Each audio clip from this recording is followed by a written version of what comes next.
we back? Well, I ain't back, but I'm back. Welcome back. This is Smell Good, Feel Good. My name is Blake. I am your local cologne connoisseur, your scent savant, hold on.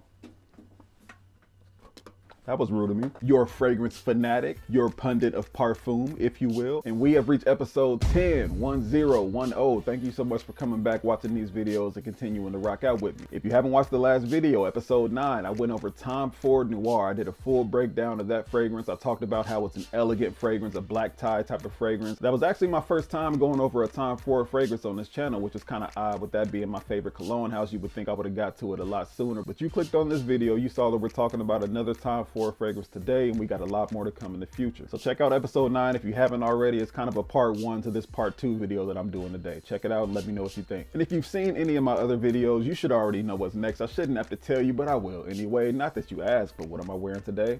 We're not talking about cologne. We're talking about shoes. This one here is the Air Jordan 3. I shouldn't have to say anything at all about this. You tell me what this is. Go ahead. This is the Air Jordan 3 White Cement. This is my second favorite shoe of all time, with the number 1 being the Chicago Jordan 1. This one is actually dropping later on this year. This one here is the 88 version. This one actually came out in 2013 if I'm not mistaken. But this one here is the classic. You already know that, and I shouldn't have to say anything more than that, and I won't. But we're not here to talk about shoes. We're here to talk about these fragrances. Today's fragrance that we're going to get into today is another one from the house of Tom Ford. It's sort of like a sequel to the fragrance that I talked about last week. It's a beautiful scent. We're going to get into all the details shortly, but first, let's check out the presentation.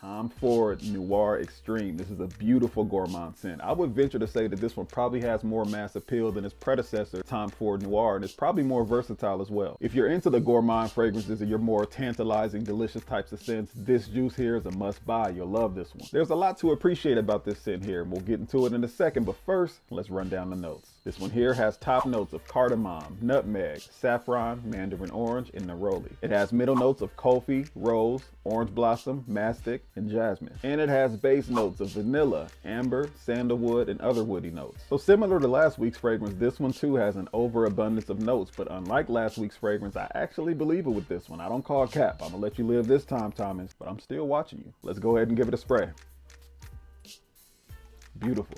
Tom Ford Noir Extreme. So this one opens up pretty sweet. You get punched in the mouth from that cardamom and like a light honey aroma from the saffron. There's also a mild hint of citrus from the mandarin orange and some much needed warmth, which I can only assume is coming from the nutmeg, but cardamom still reigns supreme on this one, at least on the opening. That's what jumps out to me the most. Once it starts to settle, it opens up to a blend of florals from the rose and the jasmine, but it doesn't become overly floral, so there's like no concerns about it leaning too feminine. The coffee adds a richness and a creaminess, so it does stay true to that gourmand DNA that makes its presence known in the opening. Then after a couple hours, it completely settles and it dries down with, you guessed it, more sweetness from that vanilla, but it also has a warmth from that amber and like a welcome woodiness, which kind of balances things out for the remainder of the dry down. Overall, it just ends up being a very creamy, smoky, sweet, like seductive scent. A very well done gourmand fragrance from the house of Tom Ford. This one is definitely better suited for the colder weather, and it's just one that I always make sure to bring out at least a few times during those cool weather months. If I'm not mistaken, this may be my first Tom Ford purchase ever, so this is the one that kind of started it all for me. The one we talked about last week, Tom Ford Noir, this one came first. Then Tom Ford, they made a different version, Tom Ford Noir Extreme, and when fragrance houses do that, it's referred to as a flanker. So this one is a flanker of this one. So when companies produce a flanker, they take a fragrance that's popular and they make slight alterations to it, whether that's removing a note or two, adding a note or two, or amplifying a note or two. So usually you end up with a fragrance that's true to the DNA of the first one, but it's still different enough to stand on its own as a unique fragrance. They did not take that approach with this one here. I feel like these couldn't be any more different. It doesn't mean either one is bad. They just kind of stand on their own as their own unique fragrance. So that kind of deviates away from what these fragrance houses usually do when it comes to making flanker scents. This one here is like more of an intimate setting, one-on-one date night type of fragrance. This one here is like more of a special occasion black tie type of fragrance. So these here, they serve two separate purposes, but they're still dope. They still stand on their own, but I just feel like for this to be a flanker scent, these don't share similarities at all, and that's okay. So if you're into the more sweet, seductive, gourmand type of fragrance fragrances, or maybe you just need one to shake up that date night rotation, this is one you need to invest in ASAP. Check it out. So as far as performance, the one we talked about last week, Tom Ford Noir, I feel like that one will last a solid 12, 13 hours. A lot of people don't feel that way, but on my skin, I sprayed it in the morning.